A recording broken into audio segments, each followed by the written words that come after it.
Kerala cooperative employees union Oonnukal unit കുടുംബസംഗമം സംഘടിപ്പിച്ചു.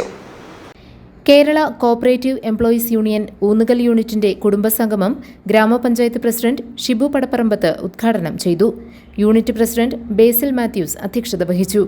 Joy P Mathew, MS പൗലോസ്, KK Binoy, Abhilash Raj, Ashkar Kareem, Rini Michael എന്നിവർ പ്രസംഗിച്ചു.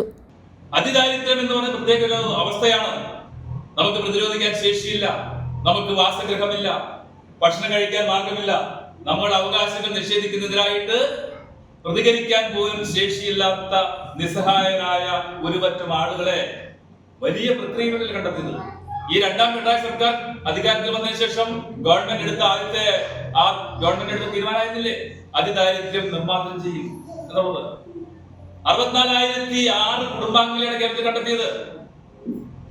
ലക്ഷക്കണക്കിന് പേരെ ട്രെയിനിങ് നടത്തി, എല്ലായിടത്തും എന്യൂമറേഷൻ നടത്തി, ഈ സംസ്ഥാനത്തെ അതിദാരിദ്ര്യത്തിൽപ്പെട്ട ആളുകൾ കണ്ടെത്തി, സൂപ്പർ ചെക്ക് നടത്തി, അവരുടെ ക്ലേശ ഘടകങ്ങൾ എന്തൊക്കെയാണ് ക്ലേശ ഘടകങ്ങൾ അത് കണ്ടെത്തി. വാസഗൃഹമാണോ, ഭക്ഷണമാണോ, മറ്റ് ആരോഗ്യ പ്രശ്നങ്ങളാണോ, ഇതെല്ലാം കണ്ടെത്തി ഒരു ലിസ്റ്റ് ഉണ്ടാക്കി. GTV news, Kavalangad.